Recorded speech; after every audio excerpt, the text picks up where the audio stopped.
Boa noite, pessoal, tudo bem? Aqui é o professor Felipe. Como havia prometido, vou fazer 3 pockets vídeos, né? Pequenos vídeos da revisão de toda a disciplina que eu já apliquei até então para VA1. Como vocês já sabem, a gente está passando por um momento muito difícil mundialmente, que é a pandemia do coronavírus. Então, toda recomendação é válida de ficar dentro de casa, não circular em locais públicos, viu, pessoal? E estudar em casa, eu acho que é uma alternativa nesse momento. O Promove, graças a essa ferramenta adquirida por eles, que é o Google for Education, proporcionou um acesso mais interativo, mais inteligente para vocês. E eu acho hiper válido. Muitos estão tendo dificuldade de acessar, inclusive eu quero pedir a ajuda daqueles que conseguiram, dar um suporte para os outros colegas para acessar também essa plataforma, porque é muito importante. Claro que esse canal do YouTube eu vou disponibilizar os vídeos por lá também, de maneira pública, e aqueles que porventura não tiverem acesso, a gente vai estabelecer o contato no grupo do WhatsApp que a gente já montou e por e-mail também. E vamos começar a falar de direito civil, né, gente? Direito civil 1, a parte geral, aquela parte inicial do direito civil 1, que é bem interessante, mas não tem como a gente falar dessa parte geral sem falar da história do Código Civil. E a gente teve o código anterior vigente, que era de 1916, o código anterior ao atual, que é de 2002, o anterior era o de 2016, que foi, né, dirigido pelo Clóvis Bevilacqua, né, que apresentou o projeto em 1899, bastante tempo. Né? Só que acontece, o código, né, gente, o Código Civil, o de 2002 já está começando a ficar velho. E o de 1916, ele ficou muito tempo em vigor. Ora, para vocês verem, ficou de 1916 até 2003, que 2002 foi promulgado, depois passou o prazo e iniciou o novo em 2003, ou seja, ele durou por bastante tempo. E logo, todos os estudiosos e todos os juristas entenderam que houve ficou antiquado o código, porque vários institutos surgiram, várias questões hoje se tornaram inovadas, né? E foi sentida a necessidade de alterar o nosso código lá, né, quando foi instituído em 1916, e principalmente em decorrência da nossa Constituição de 88, né? E logo depois de 88, em 2002, foi instituído o novo código. Mas vamos falar, antes mesmo, eu quero que a gente falar do código de 16. Eu vou falar de maneira muito rápida, pessoal, não tem como eu dar aula da maneira que eu dei em sala de aula, porque eu tinha 1 hora e 40 minutos para falar disso. E vou falar de maneira bem sintética. Eu quero que vocês entendam que houve uma evolução muito grande do código de 16 para esse de 2002, porque o anterior ele tinha um contexto mais patriarcal, era mais machista, o contexto dele era muito individual, ele não via a questão da coletividade, a questão da isonomia, da igualdade é uma coisa que não se falava nesse código de 2002, e logo houve essa necessidade com o decorrer do tempo, e até que foi instituído o nosso código de 2002, né? Que ficou com o projeto bastante tempo também, ele ficou 30 anos, na verdade, até que foi instituído, né? E foi por Miguel Reale, que instituiu um novo Código Civil, e tem essa roupagem muito constitucional, né? Ela traz o lado mais humano, um lado mais coletivo, de tratar o ser humano de maneira mais coletiva, preza as questões da isonomia, da dignidade da pessoa humana, ou seja, esse código de 2002, o nosso código vigente civil, ele tem toda a influência do código, da Constituição Federal, que é a nossa Carta Maior, né? E foi hiperválido. Precisou acompanhar várias evoluções que o mundo sofreu durante todo esse tempo. Hoje a gente tem o livro maior, né, o código maior do Brasil em termos de artigos, e a gente é composto por 3 livros na parte geral, essa parte nossa que é das pessoas, dos bens e dos fatos jurídicos. Das pessoas a gente já viu basicamente quase tudo, e na parte especial a gente tem mais 5 livros, que é o direito das obrigações, direito de empresa, direito das coisas, direito de família e sucessões. E é composto por 2.046 artigos. É muito artigo, pessoal.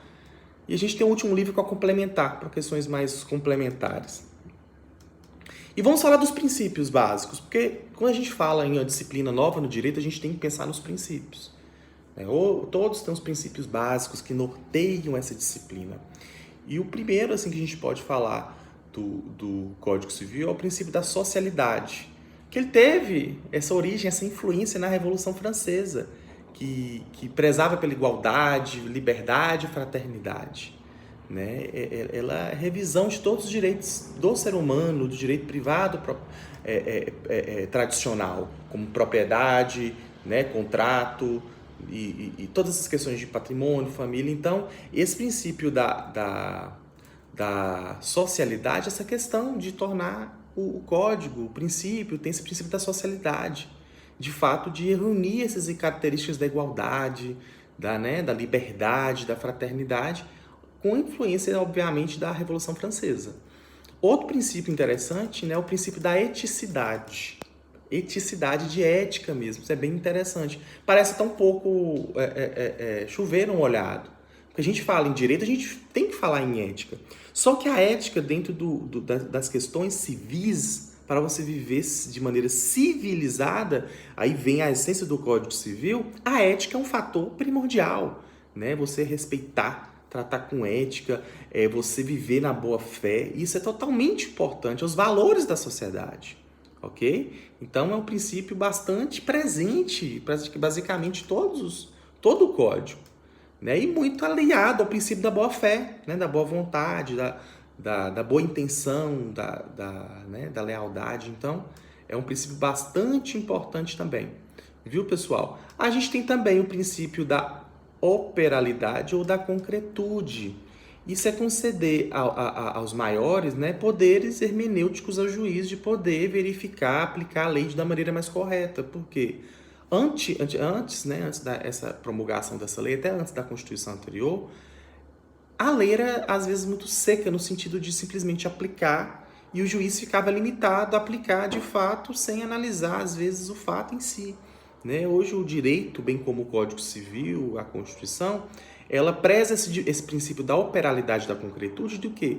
Do juiz ter o poder hermenêutico de interpretar, de aplicar, não ficar escravo da lei escrita, mas saber aplicar da maneira mais justa, de adaptar de alguma maneira. A gente sabe que a gente não tem como fonte de direito somente lei. A gente tem doutrina, a gente tem jurisprudência, a gente tem súmula, essas coisas que suprem essas lacunas para o juiz ter esse maior poder hermenêutico de aplicar a justiça, porque até tempos atrás era um pouco mais limitado esse poder dele, ok?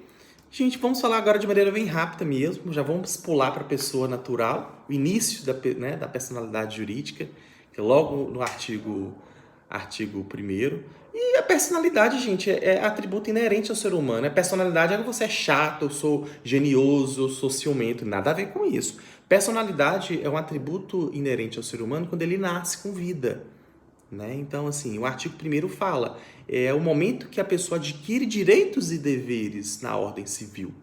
Né? Essa questão que adquire a personalidade. E aí, todos falam que, né? E o artigo próprio fala, o artigo 2º, em seguida, fala que adquire a partir do momento que nasce com vida, com ressalva ao direito do nascituro, já entra na polêmica, né, do feto. A gente já discutiu bastante, né? Inclusive, temos a teoria da natalista concepcionista. Essas duas teorias não tem uma correta, pessoal. Ambas teorias, elas andam nos códigos, inclusive na Constituição, no Código Penal, em todos os livros, né, das leis.